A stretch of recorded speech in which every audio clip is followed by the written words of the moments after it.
Bienvenido o bienvenida. Seguimos con esta serie Ciudades y Desarrollo Sustentable, a la que la Coordinación Universitaria de Universidad Abierta y Educación a Distancia y el Programa Universitario de Medio Ambiente le damos la más cordial bienvenida. El título del programa del día de hoy es Desarrollo Económico y Medio Ambiente, evidentemente en el ámbito de nuestras ciudades. Jamás se logrará salvar y conservar importantes ecosistemas, hábitats y en última instancia un planeta sano si en los márgenes hay personas pobres, con mala salud y sin esperanza. Eso dice el Programa de Naciones Unidas para el Medio Ambiente. La Ciudad de México forma parte de las 16 mayores aglomeraciones urbanas del mundo, actualmente denominadas como megalópolis. Y, excepto algunas de ellas, las macrociudades están surgiendo y han surgido en condiciones de amplia desigualdad, pobreza, exclusión y deterioro ambiental, lo cual representa, sin lugar a dudas, un reto mayor para la construcción de la sustentabilidad basada en elementos de equidad ambiental, social y económica. El día de hoy discutiremos estos elementos, estos temas en relación a las ciudades en México, a la Ciudad de México, y también hablaremos de las ciudades en general. Y para ello tengo el gusto, el honor, el agrado de presentarles a ustedes a los invitados del día de hoy, quienes ya han sido invitados en este tipo de series por parte de nosotros. Al maestro Eduardo Vega. Eduardo, muchísimas gracias por estar con nosotros. Soy yo. El maestro Eduardo Vega es investigador de la Facultad de Economía y es actualmente secretario general de la misma. Muchas gracias, Eduardo. Y también está con nosotros el doctor Giancarlo Delgado, quien es investigador del Centro de Investigaciones Interdisciplinarias en Ciencias y Humanidades, y pues también él ha sido es visitante frecuente de estas series que organizamos para ustedes. Giancarlo, muchas gracias. Muchísimas gracias por estar con nosotros. Le recomendamos le recordamos nuestro número de buzón de voz para que nos deje sus recomendaciones, sus ideas, sus sugerencias. 56 22 87 20, 56 22 87 18, y también nuestro correo electrónico mirador@coaed.unam.mx. De verdad, déjenos sus ideas, sugerencias, qué temas le gustaría que platicáramos, qué temas le gustaría que estuviéramos discutiendo en su espacio. Y bueno, envíenos sus dudas, vamos a estar en vivo en Twitter, comentarios en @pumaambiente. Y bueno, pues sin más preámbulo, los invitamos a ver la cápsula que hemos preparado para el programa del día de hoy, que se ha intitulado Huella ambiental de una megalópolis.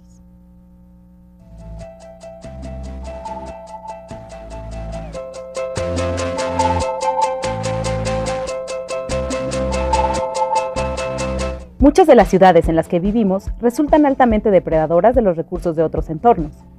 Las metrópolis, además, suelen exportar sus problemas ambientales, como en el caso de la disposición de residuos, el desalojo de aguas negras o la extracción de recursos naturales para la producción de bienes, que pueden llegar a afectar áreas muy lejanas a las ciudades.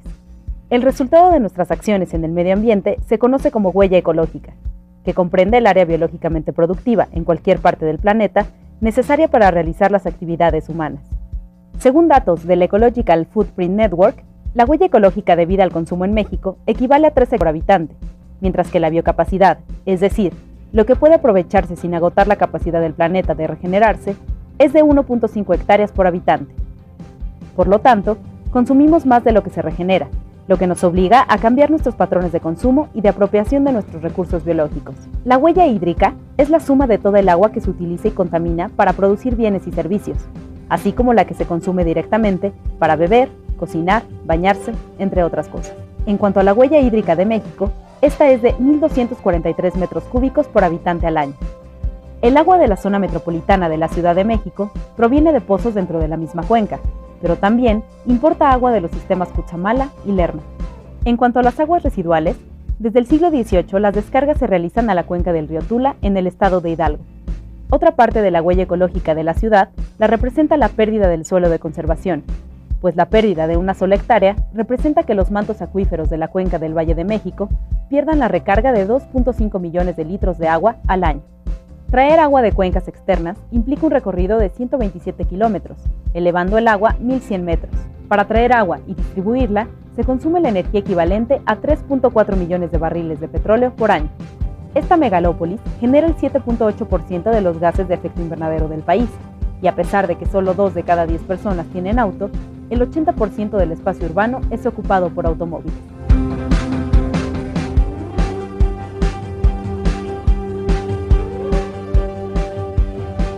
Esperamos que la cápsula haya sido de su agrado y la información presentada en ella útil para la discusión que vamos a dar en este programa del día de hoy.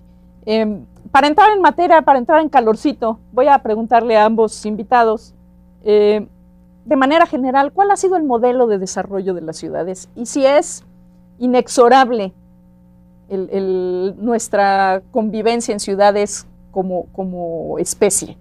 Al parecer las tendencias, y lo platicábamos en el programa pasado, son abrumadoramente en este sentido.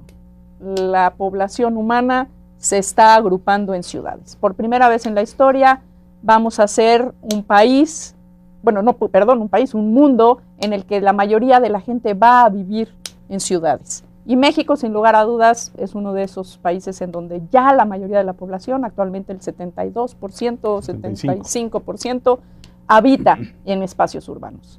Entonces, bueno, entremos a esta discusión, si quieren así, de esta manera, para irnos aproximando un poco hacia el tema de la economía y las ciudades, el impacto, la huella ecológica, etcétera, ¿no? Eduardo. Sí, yo creo que la ciudad es en efecto una construcción histórica de las sociedades modernas, indiscutiblemente de las contemporáneas. Se consolida esta forma de asociación, de aglomeraciones humanas, por varias razones. Desde la economía uno lo puede explicar, no es la única perspectiva evidentemente desde la cual conviene analizarlo, pero desde la economía uno podría decir, la ciudad ofrece potencialidades y beneficios tales como economías de escala. Es más fácil, más económico, más eficiente producir bienes y servicios para un amplio consumo con localizaciones asentadas en entornos que cuentan con infraestructura, medios de telecomunicación, servicios básicos, asesoría especializada, y eso lo ofrecen las ciudades. Sin embargo, ciertamente hay un umbral en donde la ciudad de beneficios y potencialidades para el desarrollo se convierte en todo lo contrario. Conjuntamente o en forma simultánea de producir bienes, se generan males terribles, ¿no? Entonces, contaminación, alteración del entorno natural, el avance de las manchas urbanas se comen territorio, ecosistemas y demás, y entonces empiezan a tener costos importantísimos que hay que económicamente también valorar y reordenar el entorno urbano. Giancarlo, ¿es posible encontrar un justo medio para esta situación? Bueno, empezando con la pregunta inicial, valdría la pena por lo menos hacer una breve referencia a la parte histórica. O sea, la ciudad ha existido desde hace muchos siglos, lo que pasa es que ha cambiado su naturaleza.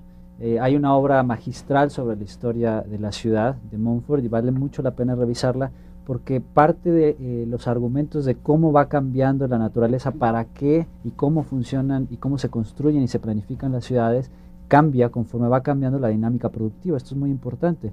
Y conforme va también introduciéndose cierto tipo de desarrollo tecnológico. Entonces, las ciudades siempre existieron un poco limitadas al sistema de transporte, pero cuando aparece un sistema de transporte individualizado, masivo, es cuando empezamos a tener ciudades que se salen de la escala humana en el sentido de que sean ciudades caminables. Y a partir de ahí es cuando empieza una dinámica urbana que podemos llamar contemporánea o moderna, en la que empiezan esos procesos de urbanización crecientes que llega a un punto en que se sale de control. Y hay ¿Qué quiere decir se sale de control? A eso voy. Los urbanistas están hablando de que mucho de la gestión del espacio urbano se vuelve tan complejo, llevar a un solo espacio tantos recursos energéticos, materiales, y luego sacar los residuos, gestionar los propios espacios, ya no nada más en términos económicos, sino son espacios muy ricos en términos culturales, en términos políticos, en todas estas facetas. Entonces, poder gestionar estos espacios se vuelve algo muy complejo, y la política no está dando, y crecientemente no está dando la capacidad, no está teniendo la capacidad para poder manejar este tipo de complejidades. La manera en la que se planifica es una manera que no corresponde con las dinámicas de la ciudad. Entonces los urbanistas están diciendo lo siguiente, están diciendo se planifica al momento, se priorizan las emergencias y empieza a haber una carencia de planificación integral de largo plazo. Bueno, eso creo que lo estamos viendo un poco con todo en nuestro país. La tradición de la planeación de mediano y largo plazo la hemos archivado en algún cajón y estamos casi que al bote pronto respondiendo a emergencias, problemas, necesidades más bien inmediatas políticas, que realmente una visión de futuro. Ahora, platicábamos en el programa pasado con el etnólogo José del Val, esta idea que apuntas tú, las ciudades han existido desde hace muchos cientos de años en la historia de la humanidad, en particular en la historia de México. Y rara vez hacemos referencia a esas ciudades. E incluso rara vez hacemos referencia a esas ciudades para explicarnos las ciudades actuales en nuestro país. De hecho, muchas de las aglomeraciones urbanas actuales se corresponden con aglomeraciones urbanas prehispánicas. Claro, es que hay también una subordinación o una correlación entre la infraestructura que ya tenemos construida y lo que sigue. O sea, hay una, normalmente ya tenemos energía, tenemos materiales, hay puestos, tenemos, hay una inversión, digamos. Sí, no, y además hay una relativa dependencia a lo que ya tenemos. Sale más caro volver a comenzar de cero que ir avanzando con lo que ya tenemos. El problema es que priorizamos lo inmediato y no pensamos en el mediano y largo plazo. En este caso, por ejemplo, ¿cómo encajaría el tema de Brasilia? Claro que es una ciudad súper moderna, ¿no? Bueno, pero está hecha de cero. O sea, sí. Ahí sí dijeron, vamos a escoger el lugar idóneo, vamos a diseñar la ciudad idónea. Claro, hoy en día hay muchas cosas que pues no se esperaban cuando se construyó Brasilia, pero sigue siendo un ejemplo de esto nuevo, ¿no? O sea, ahí sí realmente dijeron, ¿cuál inversión previa ni nada? Vámonos a hacer algo nuevo y va a ser... Sí, yo creo que ahí las ciudades que ya tenemos son las que debemos de cuidar, de proteger, de conservar, de desarrollar, pero evidentemente con nuevos criterios que pasan por cuáles van a ser las nuevas fuentes prioritarias de energía, cuáles van a ser las inversiones públicas para ofrecer masivamente mejores condiciones de suministro de agua. Evidentemente un tema importantísimo es el transporte y la movilidad de las personas.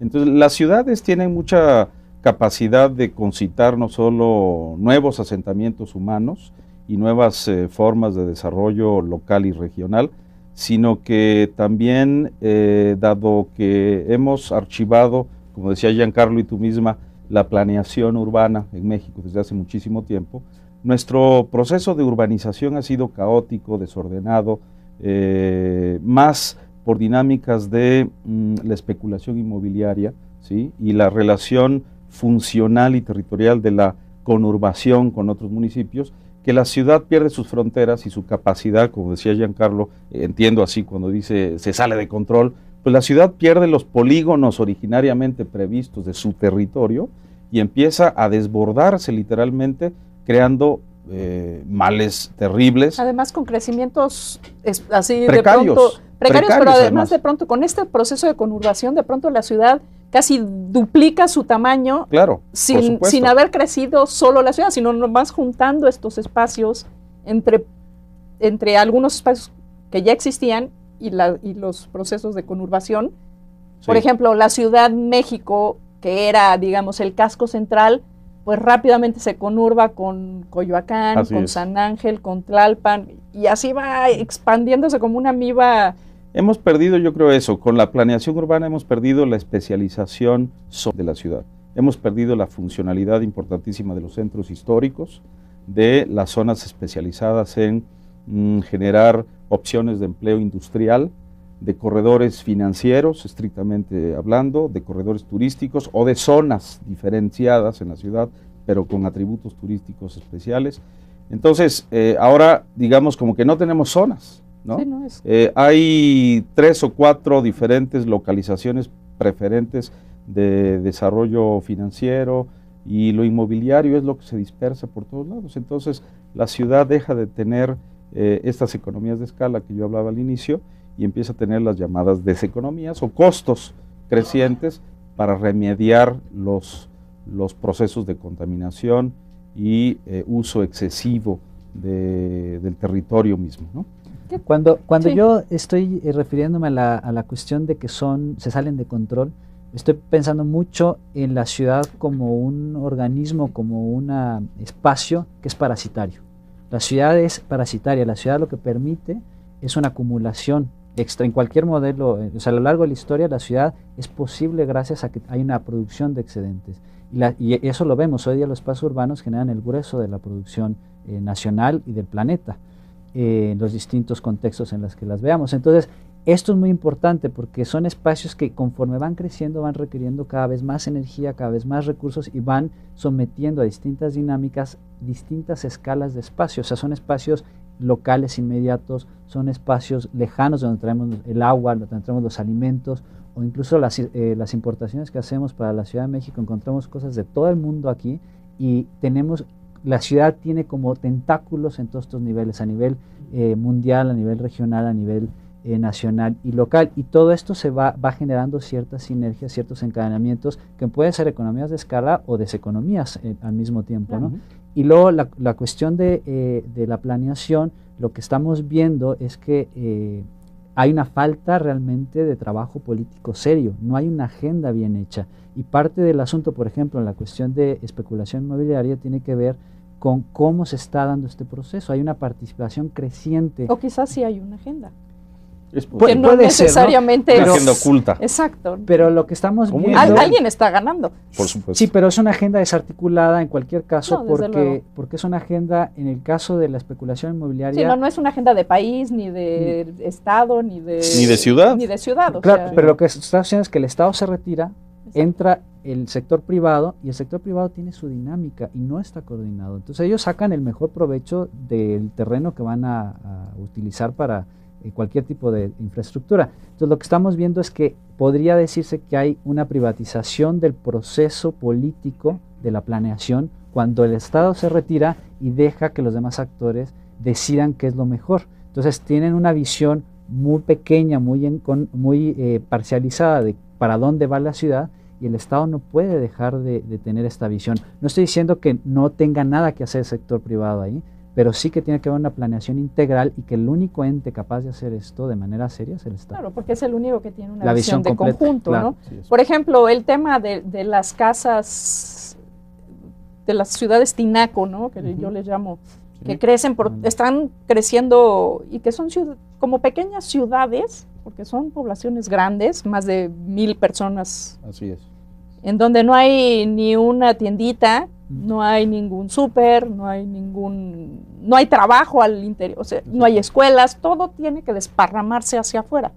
Y alguien dio la autorización para que se usaran inmobiliariamente esos predios o terrenos. Que originalmente eran agropecuarios, exactamente, muchos de ellos, y que a lo mejor alrededor de la Ciudad de México. No exculpo a los gobiernos locales, me refiero a los gobiernos de las ciudades, pero suele suceder, no solo en el caso de la Ciudad de México, sino de otras, en que el estado vecino es el que autoriza en el municipio fronterizo la utilización inmobiliaria o los desarrollos de vivienda en esos sitios, y que son habitantes que suelen trabajar o hacer la mayor parte de sus actividades en la ciudad, no en el estado del cual forman parte.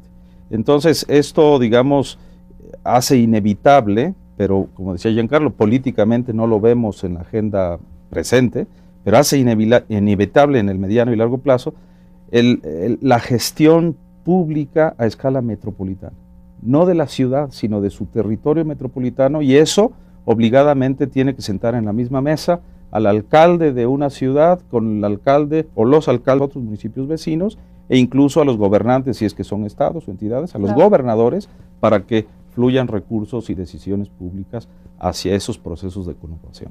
Bueno, la otra cuestión es que cuando se sientan o se llegan a sentar en algún nivel, se sientan los funcionarios y no los expertos de las distintas áreas que son necesarias, ¿no? Porque necesitas a alguien que tenga la planeación integral de transporte. Lo que tenemos en la Ciudad de México es planeación desarticulada, no hay alguien que esté viendo de manera articulada al mismo tiempo metro, autobuses, ciclovías, si queremos contemplarlas, sistema de transporte privado, sino hay autoridades independientes. Bueno, ni siquiera a escala de la ciudad, o sea, metro va por un lado, Cetravi va por otro lado, medio ambiente va por otro lado, o sea, el problema es que estos compiten entre ellos, son sistemas que compiten, y entonces de repente se hace una inversión carísima, muy costosa en un sistema de transporte, y de repente el sistema de al lado que acabas de poner te roba todo el pasaje. Y entonces lo que hiciste fue que en lugar de planear y ahorrar recursos, invertiste 2 veces y estás peleándote entre un sistema de transporte y el otro. Y pero este además, tipo de cosas se pierden. No solo eso, o sea, también las rutas de transporte hacen ciudad. Por supuesto, claro. Que es lo que vamos a tener en la línea 12 de metro con Tulyahualco. Y lo vivimos con inevitable. El periférico y probablemente lo podamos vivir con la supervía. Estas arterias periféricas, lo que han provocado, al menos en el caso nuestro, es la expansión de la ciudad hacia, digamos, hacia los costados de estas nuevas arterias. Hay algo interesante que sale en el informe de Hábitat de 2009-2010 de ciudades, en que están viendo 3 tipos de conformación de grandes espacios urbanos. Uno que tiene que ver con este proceso de cómo los estados fronterizos van precisamente urbanizando y cómo van creando manchas urbanas cada vez más grandes, que es lo que está pasando en la Ciudad de México en particular. Hay otros procesos que tienen que ver con la transformación de ciudades medias a grandes ciudades, pero no megaurbes o megapolis como la Ciudad de México. Y el otro tiene que ver con movimientos carreteros de mercancías, y entonces habla de corredores urbanos. Y tenemos un par en la Ciudad de México, uno que corre prácticamente de la Ciudad de México hacia el norte, yendo en dirección hacia Guadalajara, y el otro que baja de Estados Unidos por Monterrey y todavía más abajo. Entonces vemos cómo estas manchas urbanas no están respondiendo necesariamente a un crecimiento de una mancha urbana centralizada, como el caso del centro del país, que ya se habla incluso de un gran eje urbano que eventualmente podría integrar de manera mucho más cercana a Puebla, Morelos, etcétera, etcétera, sino que están respondiendo a este flujo de mercancías. Entonces muchas veces pensar el espacio urbano de manera aislada te dice ciertas cosas, pero luego hay que verlo con flujos de mercancías y la dinámica rural, por ejemplo, ¿no? Entonces, ¿qué está pasando aquí? Porque empezamos a tener estos cordones, esos corredores alargados de urbanismo que no se explican meramente con la dinámica urbana nada más, ¿no? No, es bien interesante cómo se hace ciudad, ¿no? O sea, cuáles son los elementos que están, y que además supongo varían de un país a otro, no necesariamente se corresponde solo por un asunto de planeación y que todas las planeaciones te lleven al mismo esquema o a la misma propuesta de solución. Esto tendrá que ver mucho con las idiosincrasias locales, con las necesidades locales, cómo se está desparramando la Ciudad de México y cómo otras ciudades no solo no están creciendo, sino que hay una fuerte migración hacia otros espacios. Poblados que eran relativamente grandes e importantes están disminuyendo la presencia de población y está migrando. Ahora, ciertamente el campo mexicano es el que está en déficit, ¿no? Sí. Estamos perdiendo población importantemente en el campo, y una de las preguntas como consecuencia de esto es, ¿y quién nos va a alimentar? Sí. ¿De dónde vamos a sacar el alimento? Claro, esa es una cuestión, y la otra es, las ciudades no están siendo, al menos en términos eficaces, centros de absorción provechosa y productiva de esta población que pudiera migrar a la ciudad como en búsqueda de un mejor nivel de vida, un mejor nivel de empleo, un mejor enganche social de esa persona y de su familia, etcétera. Pero digamos, uno de los factores que dinamizan el crecimiento de las ciudades sin duda es el déficit habitacional, ¿no? El desdoblamiento de las familias como un hecho natural, digamos, o socialmente natural, si se puede decir así, un hecho estadísticamente esperable, estimable, cuantitativamente hablando. Es decir, necesitamos tantas viviendas al año de aquí a los próximos 20 o 30 años. Eso puede ser un hecho incontestable. El problema es dónde construimos o localizamos esas viviendas. Claro. Sí. Oye, una pregunta en ese, sí. ¿El boom inmobiliario que estamos viviendo, a qué obedece? Bueno, yo diría... ¿Cómo nos lo explicamos? ¿Hay dinero en el país? ¿De dónde está? ¿Quién compra? ¿Quién vende? ¿Quién construye? Los datos, pero prefiero que Eduardo estaba... No, mira, yo... Perdón que te interrumpa, pero es que de repente por supuesto. Saltó... Antes de responder por la mala ruta, ¿no? De dónde sale el dinero, yo diría, hay algunos hechos que promueven la demanda, ¿no? De vivienda. Y es atendible en relación a los, digamos, a los pronósticos o proyecciones demográficas y el desdoblamiento de las familias. Cada vez más buscamos dónde vivir. Y entonces se necesita atender a esa demanda presente y futura con desarrollos inmobiliarios. Sin embargo, estamos excediendo en la oferta. Y no solo estamos excediendo en la oferta de vivienda, sino que estamos localizando muy mal esas nuevas viviendas. Yo creo que hay que discutir, están los elementos de si es una zona sísmica, si no lo es, si es una zona con recursos hidráulicos adecuados o no, que se prohíba el asentamiento humano y de vivienda en zonas de recarga de acuífero, todas esas consideraciones, pero yo creo que sí es atendible la discusión nuevamente de las ciudades hacia arriba. Las ciudades creciendo hacia arriba ordenadamente, en forma organizada, con áreas verdes circundantes en cada zona o región de la ciudad, en lugar de este modelo que es más un modelo estadounidense, por ahorrarme explicaciones y palabras, no digo que lo hayamos copiado 100% de allí, pero si uno piensa en el si uno piensa en el 90% de las ciudades de Estados Unidos, pues son la gran mancha urbana, ¿no?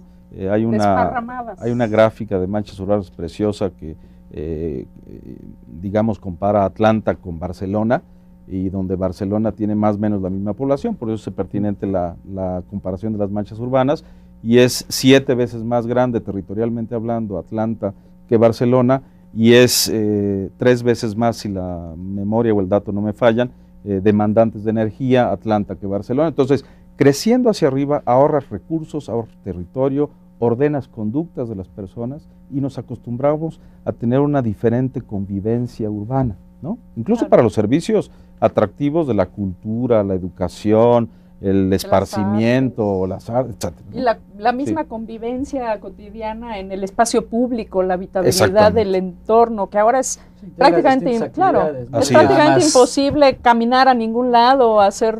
Y ahorras, kilómetros recorridos al día. Claro. Sea en transporte público o privado. Santa Fe acabó siendo un lugar que no se puede caminar. Claro. El diseño fue así. Vamos a una pausa, regresamos con usted, no se nos vaya.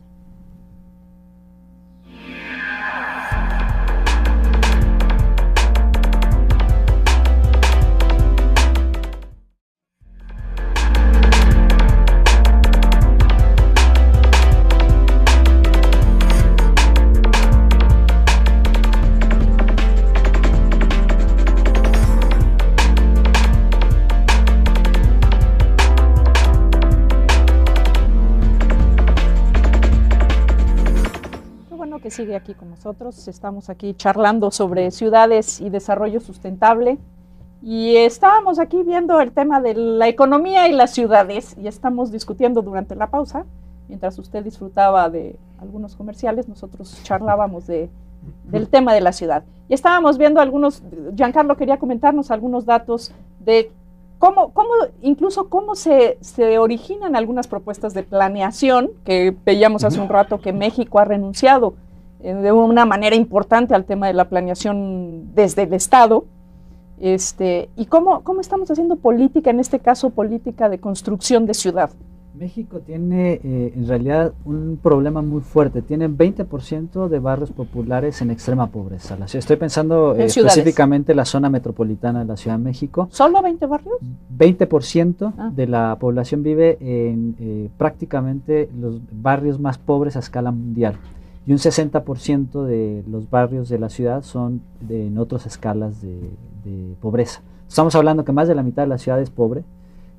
Cuando decimos pobre... Estábamos pensando $2 para abajo, ¿no? $2 al día. $2 diarios al día, 40% y 20% adicional por debajo del dólar. Son los datos del Banco Mundial. Ahora, esto estamos pensando por persona, no estamos pensando por familia, ¿no? Ahora, la otra cuestión es que uno de los indicadores de desarrollo humano tiene que ver con el tipo de vivienda en la que uno habita. Y entonces, para poder cumplir con las metas del milenio, digamos, de cómo subimos el indicador a nivel nacional, el Banco Mundial, a nivel mundial, lanzó un proyecto que se llama Slum Upgrading, que sería mejora de barrios populares, utilizando el concepto de nosotros de este tipo de zonas de vivienda. Digamos, en Brasil sería mejora de las favelas. Etcétera.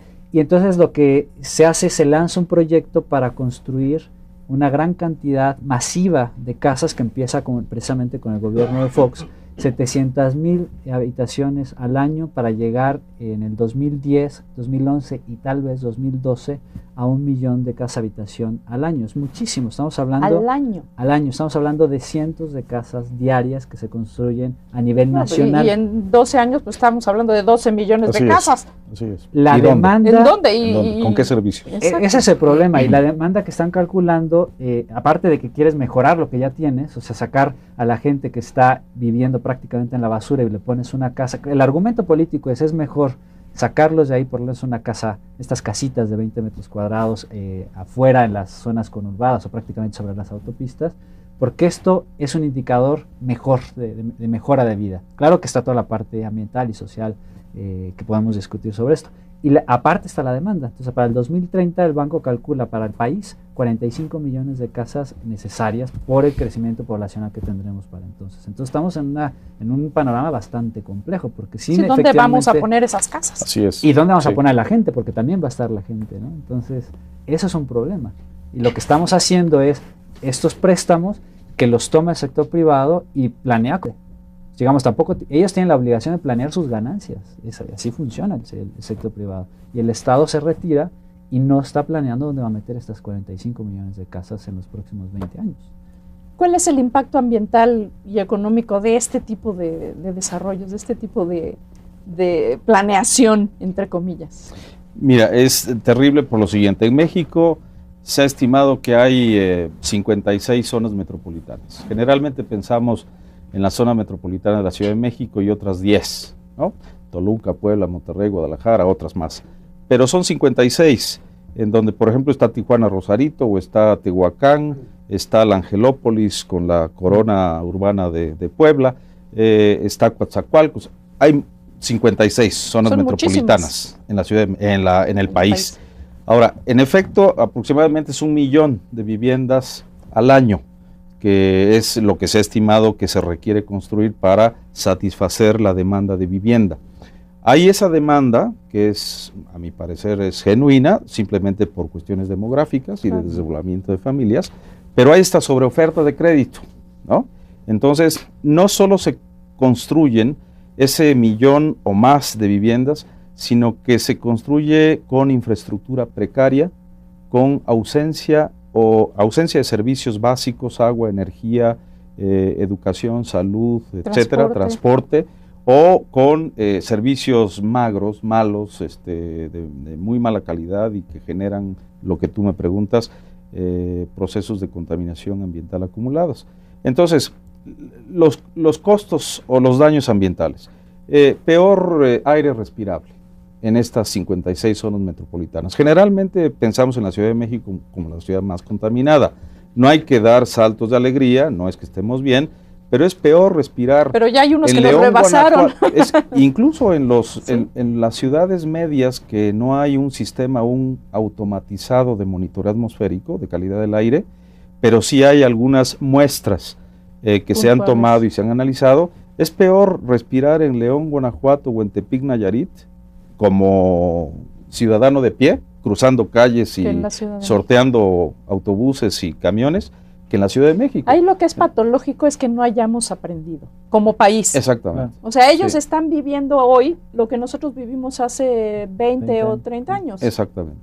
Entonces tenemos pérdida de calidad del aire, tenemos pérdida de calidad del agua, escasez de agua, infraestructura hidráulica deteriorada. Es conocida o son conocidas las cifras de fugas en la Ciudad de México, pero hay que suponer o estimar cifras similares para las 56 zonas metropolitanas. Es más o menos más del 25-27% seguro, nos hablan del 30% o más de fugas en el sistema de red de suministro de agua potable, más aún también infraestructura precaria en drenaje. Entonces hay filtración o incluso mezcla en algunos sitios de aguas para diferentes propósitos, de ríos, contaminación. lagos, Eso se correlaciona con patrones de morbilidad graves, ¿no? Enfermedades que uno ya suponía con el desarrollo económico de un país que están siempre ahí deambulando entre la economía número 12 y la 14, uno diría, bueno, pues mínimo que eso se traduzca en mejores condiciones básicas de vida. Pues no, tenemos enfermedades de países de muchísimo menor desarrollo y capacidad económica. Entonces, Los costos ambientales no solamente son de remoción de cobertura forestal, ¿no?, para ganarle terreno al bosque o al predio agrícola o al entorno natural, una zona semiárida, pues a la nopalera, ¿no?, le ganamos terreno para crear más vivienda y más calles y más servicios de la ciudad. Entonces generamos degradación ecosistémica, pérdida de ambientes naturales, pérdida de áreas verdes con muy alto valor ambiental en términos de regulación climática, oxigenación de ambientes, incluso de belleza escénica. Entonces perdemos por una ausencia de planeación urbana y por que la ciudad no la estamos viendo como lo que debiera ser, una aglomeración, ciertamente, porque eso va a ser siempre y cada vez más, sí, es una aglomeración. un espacio donde nos conjuntamos un montón de Exactamente, personas. pero donde vivamos cada vez con expectativas mejor de empleo, ingresos, educación, salud, que es lo que no tenemos en la mayoría. Digo, las cifras que nos da ahora Giancarlo son muy expresivas. El tema de la cohesión social es muy importante, el sentido de pertenencia a la ciudad para comprometerte con tu colonia, tu barrio, tu delegación o tu municipio, y estés dispuesto no a hacer trabajo gratis para la sociedad o para la ciudad, sino a hacer tu trabajo, pero en condiciones de cooperación. Pero ¿no? incluso esta idea del trabajo gratis tampoco es tan descabellada, y es algo que está muy arraigado en nuestras diferentes culturas, que es el tequio, sí. En donde todo el mundo dona un poco de su tiempo para hacer de su comunidad un espacio más agradable, más habitable. Pero yo creo que esta es una de las cosas que más hemos perdido, al menos en la mayoría de los espacios de la Ciudad de México. Sí. No quiero decir todos, porque hay colonias que aún conservan esta condición de identidad y de pertenencia, pero el mismo Pepe del Val nos platicaba en la sesión anterior, cuando él se encontró con un colega mexicano fuera del país, y se identificaron rápidamente como mexicanos, y Pepe le preguntó, ¿y tú qué eres? Y él le dijo, yo soy Tojolabal, y el otro le dijo, ¿y tú qué eres? Y Pepe, ciudadano nacido en esta Ciudad de México, no supo qué decirle, ¿no? Pues yo qué soy, pues yo ya dije que soy mexicano, ¿no? Claro. ¿Qué más soy? Sí. ¿Oriundo de dónde, no? ¿No? Sí. De Feño, suena horroroso, chilango también. Yo quisiera agregar algunas cosas a lo que dijo Eduardo, que tiene que ver, por ejemplo, cuando construimos estas montones de casitas fuera de las salidas, sobre todo de las vías, de las carreteras que salen. Sí, Pachuca, la salida a Puebla, hacia Morelos, una locura también. Hacia Morelos no tenemos En Morelos, en Cuernavaca, saliendo hacia Cuernavaca y yendo hacia Acapulco. Chilpancingo. Sí, es una pero cosa. del DF hacia allá no, porque es suelo de conservación y es una de las... Sí. Es un amortiguador forestal importante. Tenemos un enorme crecimiento no controlado, irregular, pero no tenemos estos desarrollos de casitas de ciudades tinaco hacia esa zona, por el momento y por suerte. Pero hacia los otros tres, oeste claro. y norte.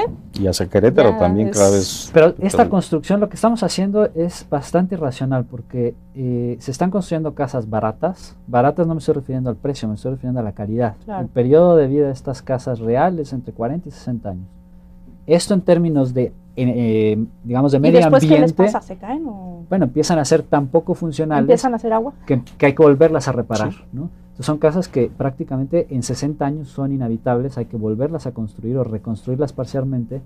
La calidad de los materiales es muy baja, y esto, en términos de cómo usamos nuestros recursos, es bastante ineficiente. Podríamos construir las mismas casas, no estoy diciendo que sea el modelo ideal, pero mejor construida. Estamos hablando desde el propio material. Desde calidad, ¿no? Sí. Porque una casa te puede durar 120 años perfectamente bien si son bien conservadas, bien mantenidas y bien construidas desde un principio. Y esto es una eficiencia en cómo vamos a utilizar nuestros recursos, porque ¿de dónde nos traemos el concreto? ¿De dónde nos traemos el cemento? ¿De dónde nos traemos toda la energía que está metida en esta casa? La otra es que empezamos a hacer estos ciudades dormitorio, o tinaco como les llamas, y son ciudades dormitorio por varias razones. La gente que está ahí no trabaja ahí, porque no hay trabajo, no hay nada. Entonces son 2 horas para transportarse de ida y 2 horas de vuelta al trabajo. Esto hace que sean ciudades dormitorio, están vacías en el día y solamente la gente duerme. Esto ya empieza a ser una dinámica muy específica en que la gente que está ahí no tiene identidad con el lugar en el que vive. No hay tejido social, no hay cohesión, no hay pensar relación con en el una vecino. comunidad como tal no se puede, ¿no? Y la otra cuestión es que efectivamente son lugares que no tienen servicios o que tienen muy malos servicios y que van también presionando, conforme van creciendo, a llevarles el servicio. Y entonces de repente tienes un desordenamiento territorial. Claro, porque además no puedes negarles el servicio de luz, de agua, de gas, o sea, un montón de... Claro, es parte de esta dinámica, ¿no? Claro, de entonces, servicios básicos. No hay planeación, pero al final la ciudad te va a crecer por ahí. Quieras o no, esta gente va a llevarse el agua o por sus propios medios o va a presionar para que haya más agua, va a haber cada vez más gente ahí, para que tengan sistema de transporte público, sea cual fuera ese. Entonces, es inevitable esa mancha urbana que se vaya extendiendo. La única manera es política que gestione ese espacio, y el problema es que entonces va precisamente pisando suelo de conservación, y que esto es muy, muy importante y muy delicado para Ahora, pero aquí hay un punto bien interesante, y es, porque pareciera inexorable mientras sigamos creciendo en términos poblacionales, porque a diferencia de las ciudades europeas, cuyo pico de crecimiento ya fue hace varias décadas, y voy a decir, bueno, pues no están creciendo esas ciudades porque la población no está creciendo, más o menos se mantiene y en algunos casos hasta decrece. Pero nosotros seguimos todavía en la cuesta. ¿Es inexorable ese crecimiento? ¿Es inexorable esa expansión de las ciudades, ese desparramamiento?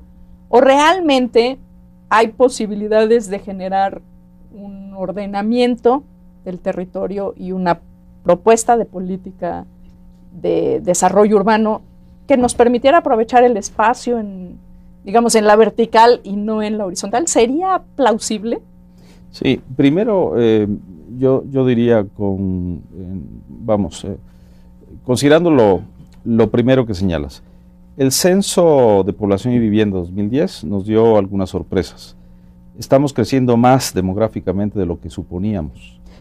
Y eso es realmente impresionante, que nos sorprenda el censo. Sí, para el 2050, o sea, mitad de este siglo XXI, estimábamos hace todavía poquitos años que íbamos a ser más o menos entre alrededor de 130 millones de mexicanos. Ahora sabemos que según estas nuevas cifras vamos a ser como 160, o sea, 30 millones más. Eso se va a concentrar, como ya lo venimos diciendo, en las ciudades mexicanas, en particular en algunas de las 56 zonas metropolitanas. Entonces, yo creo que en esas 56 zonas metropolitanas, y dado que son metrópolis, el gobierno federal tiene una obligación, una responsabilidad indelegable. Estoy consciente, y ojalá que siga siendo así, que las ciudades sean gobernadas por sus alcaldes, que los gobiernos locales sigan siendo autónomos. Pero necesariamente hay un... Pero el gobierno federal, como se traslapan los territorios municipales, estatales y metropolitanos, tiene la obligación indelegable de inducir una política pública de desarrollo metropolitano con todo esto que estamos diciendo. ¿En dónde vamos a vivir? ¿Hacia los lados o hacia arriba? Pues si somos zona sísmica, a lo mejor no conviene hacia arriba. Donde sí se pueda y donde no sea zona de recarga del acuífero, pues entonces sí hacia arriba. Y entonces no aprovechemos el crédito que viene de los mercados internacionales o de los propios promotores del crédito inmobiliario para construir casas sin ton ni son, sino con una definición de política pública que ordene el territorio, que redescubra los centros históricos, que ordene el tránsito en las ciudades. Y yo quisiera cerrar esta respuesta con 3 puntitos de política pública, que es a lo que ya apunta Giancarlo, ¿no? ¿Qué necesitamos hacer? El diagnóstico es malo, pero ¿qué hacemos, no? Claro. Yo creo que tenemos que insistir en la gestión del patrimonio inmobiliario, del equipamiento público de las ciudades y de hacer una transición hacia una infraestructura urbana ecoeficiente. Muy bien. ¿No? Permítanme los invitados, permítame el público, lo vamos a invitar a que vea un sondeo que se realizó durante el Festival Nacional del Conocimiento Tu Biodiversidad, que organizó la Universidad Nacional Autónoma de México junto con el gobierno de la Ciudad de México. Y bueno, hicimos un sondeo con los chicos y las chicas que allí estuvieron. Acompáñenos.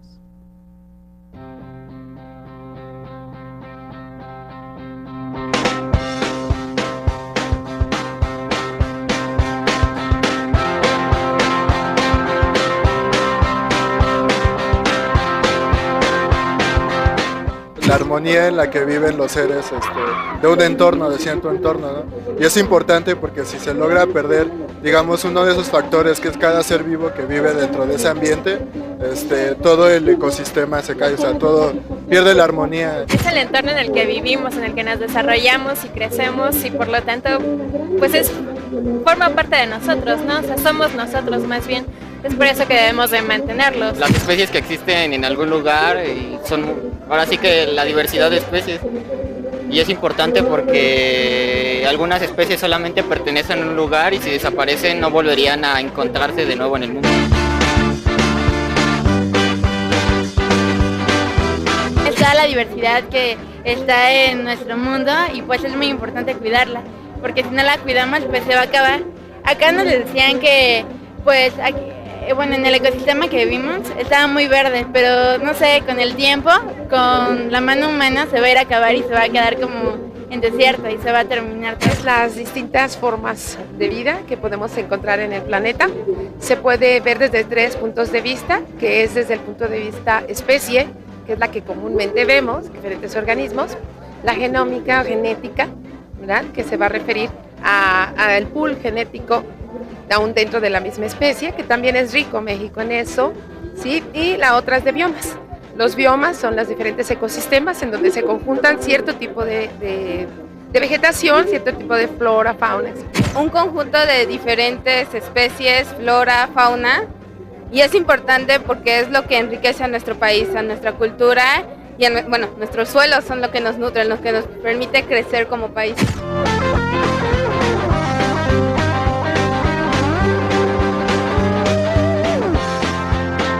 La biodiversidad sí está en riesgo, ya que en los últimos años, últimos 50 años, se habla de una disminución de hasta el 50% de la biodiversidad que teníamos. Y esto se debe principalmente a la industria y a la globalización que se está haciendo del producto. Más que nada la contaminación, ¿no? Como por ejemplo lo de San Ángel, bueno, la de biodiversidad de San Ángel, de IDCU.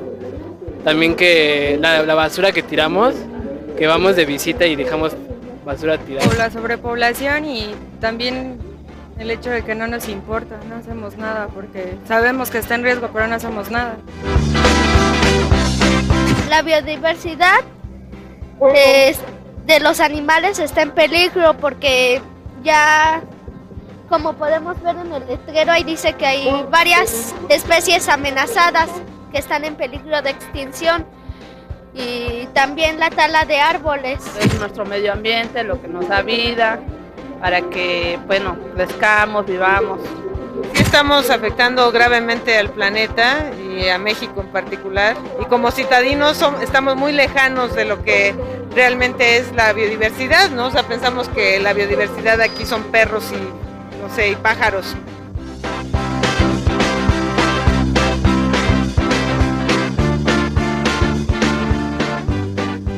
Pues sí, tu biodiversidad. Tú eres biodiversidad y la biodiversidad es tuya, la tienes que conservar. Y ese fue el mensaje de ese festival y pensamos que realmente logramos transmitir esta idea en un festejo donde la universidad se fue a la plaza. Y bueno, regresamos con el tema de economía y ciudades. Eduardo, nos estabas haciendo un pequeño diagnóstico del asunto. Sí. Sigamos con esa parte que te interrumpí para nuestro sondeo. No te preocupes, rapidísimamente. Decía uno de los lineamientos de política pública para empezar a reordenar los territorios urbanos y las ciudades y metrópolis de México. Gestión del equipamiento urbano y la infraestructura que preferentemente debiera transitar hacia una infraestructura ecoeficiente o ambientalmente diseñada, ¿no?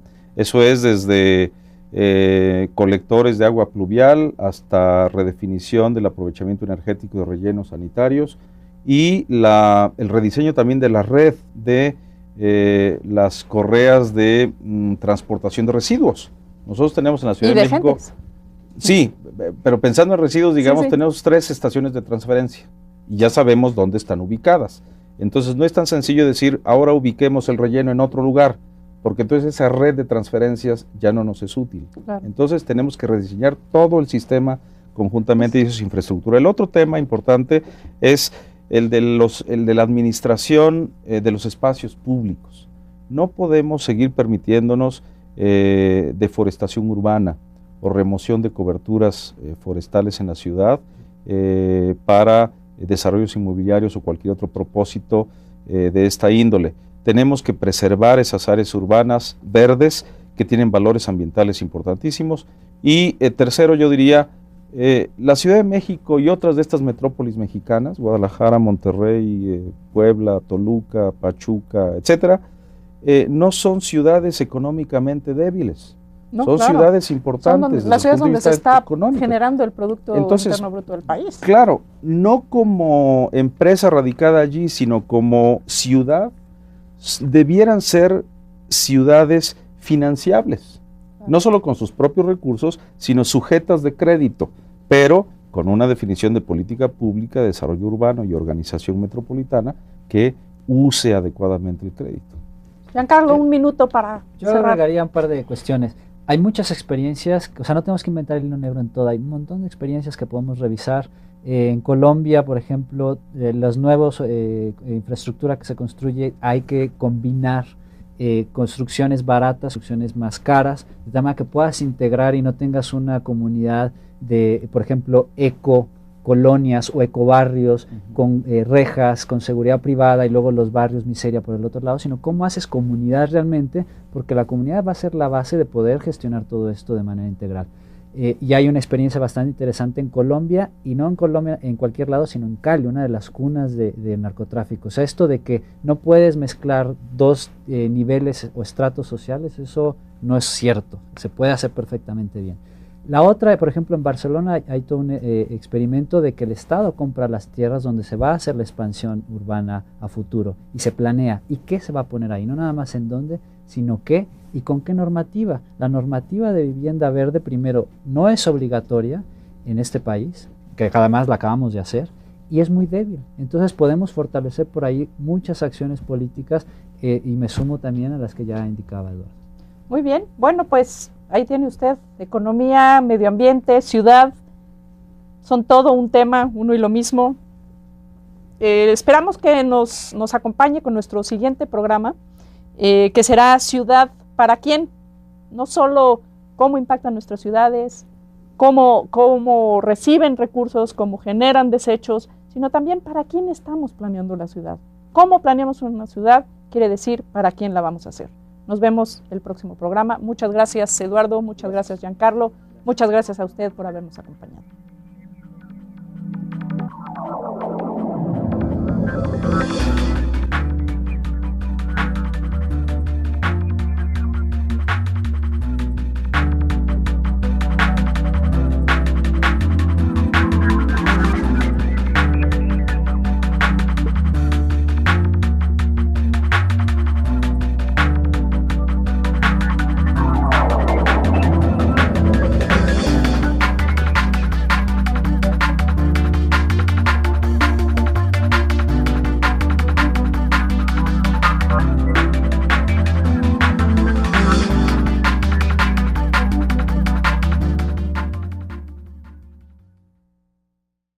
Se consolida esta forma de asociación, de aglomeraciones humanas, por varias razones. Desde la economía uno lo puede explicar, no es la única perspectiva evidentemente desde la cual conviene analizarlo, pero desde la economía uno podría decir, la ciudad ofrece potencialidades y beneficios tales como economías de escala.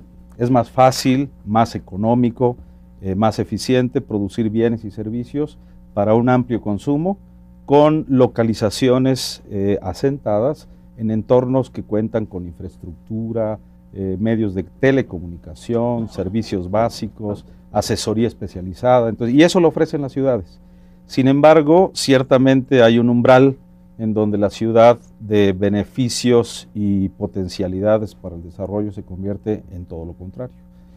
Conjuntamente o en forma simultánea de producir bienes, se generan males terribles, ¿no? Entonces, contaminación, alteración del entorno natural, el avance de las manchas urbanas se comen territorio, ecosistemas y demás, y entonces empiezan a tener costos importantísimos que hay que económicamente también valorar y reordenar el entorno urbano.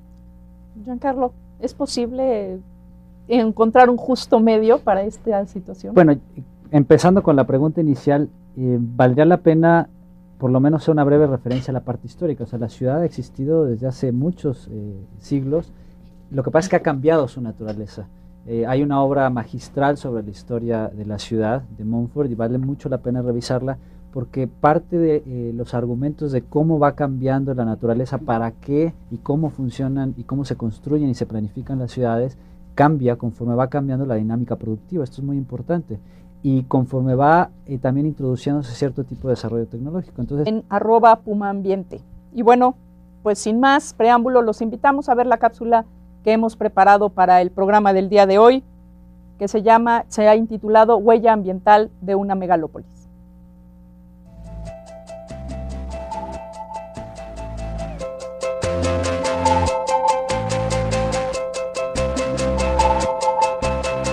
Muchas de las ciudades en las que vivimos resultan altamente depredadoras de los recursos de otros entornos. Las metrópolis, además, suelen exportar sus problemas ambientales, como en el caso de la disposición de residuos, el desalojo de aguas negras o la extracción de recursos naturales para la producción de bienes, que pueden llegar a afectar áreas muy lejanas a las ciudades. El resultado de nuestras acciones en el medio ambiente se conoce como huella ecológica, que comprende el área biológicamente productiva en cualquier parte del planeta necesaria para realizar las actividades humanas. Según datos del Ecological Footprint Network, la huella ecológica debida al consumo en México equivale a 13 por habitante, mientras que la biocapacidad, es decir, lo que puede aprovecharse sin agotar la capacidad del planeta de regenerarse, es de 1.5 hectáreas por habitante. Por lo tanto, consumimos más de lo que se regenera, lo que nos obliga a cambiar nuestros patrones de consumo y de apropiación de nuestros recursos biológicos. La huella hídrica es la suma de toda el agua que se utiliza y contamina para producir bienes y servicios, así como la que se consume directamente para beber, cocinar, bañarse, entre otras cosas. En cuanto a la huella hídrica de México, esta es de 1.243 metros cúbicos por habitante al año. El agua de la zona metropolitana de la Ciudad de México proviene de pozos dentro de la misma cuenca, pero también importa agua de los sistemas Cutzamala y Lerma. En cuanto a las aguas residuales, desde el siglo XVIII las descargas se realizan a la cuenca del río Tula en el estado de Hidalgo. Otra parte de la huella ecológica de la ciudad la representa la pérdida del suelo de conservación, pues la pérdida de una sola hectárea representa que los mantos acuíferos de la cuenca del Valle de México pierdan la recarga de 2.5 millones de litros de agua al año. Traer agua de cuencas externas implica un recorrido de 127 kilómetros, elevando el agua 1.100 metros. Para traer agua y distribuirla, se consume la energía equivalente a 3.4 millones de barriles de petróleo por año. Esta megalópolis genera el 7.8% de los gases de efecto invernadero del país, y a pesar de que solo 2 de cada 10 personas tienen auto, el 80% del espacio urbano es ocupado por automóviles.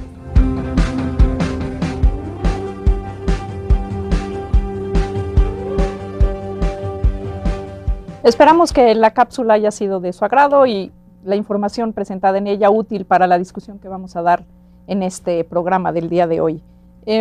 Para entrar en materia, para entrar en calorcito, voy a preguntarle a ambos invitados, de manera general, ¿cuál ha sido el modelo de desarrollo de las ciudades? Y si es inexorable nuestra convivencia en ciudades como especie. Al parecer las tendencias, y lo platicábamos en el programa pasado, son abrumadoramente en este sentido. La población humana se está agrupando en ciudades. Por primera vez en la historia vamos a ser un país, un mundo en el que la mayoría de la gente va a vivir en ciudades. Y México, sin lugar a dudas, es uno de esos países en donde ya la mayoría de la población, actualmente el 72%, 75%, habita en espacios urbanos. Entonces, bueno, entremos a esta discusión, si quieren así, de esta manera, para irnos aproximando un poco hacia el tema de la economía y las ciudades, el impacto, la huella ecológica, etcétera, ¿no? Eduardo. Sí, yo creo que la ciudad es en efecto una construcción histórica de las sociedades modernas, indiscutiblemente de las contemporáneas. Excepto algunas de ellas, las macrociudades están surgiendo y han surgido en condiciones de amplia desigualdad, pobreza, exclusión y deterioro ambiental, lo cual representa, sin lugar a dudas, un reto mayor para la construcción de la sustentabilidad basada en elementos de equidad ambiental, social y económica. El día de hoy discutiremos estos elementos, estos estos temas en relación a las ciudades en México, a la Ciudad de México, y también hablaremos de las ciudades en general. Y para ello tengo el gusto, el honor, el agrado de presentarles a ustedes a los invitados del día de hoy, quienes ya han sido invitados en este tipo de series por parte de nosotros. Al maestro Eduardo Vega. Eduardo, muchísimas gracias por estar con nosotros. Soy yo. El maestro Eduardo Vega es investigador de la Facultad de Economía y es actualmente secretario general de la misma. Muchas gracias, Eduardo.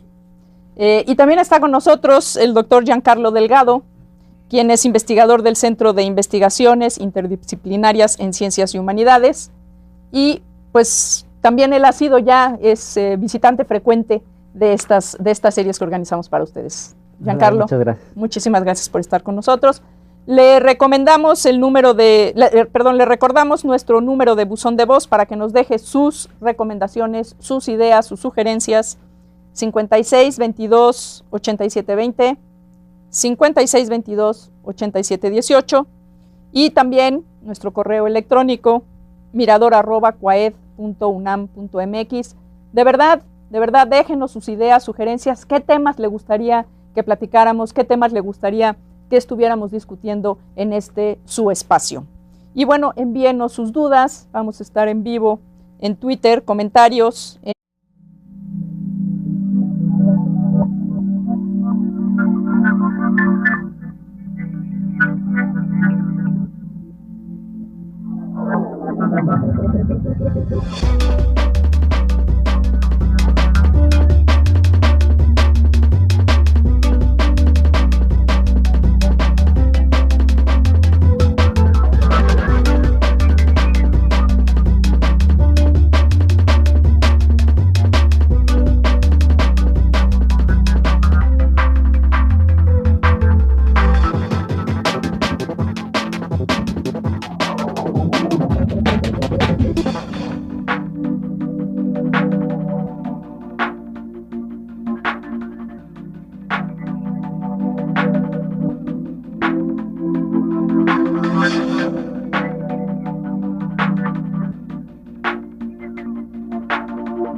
Bienvenido, bienvenida.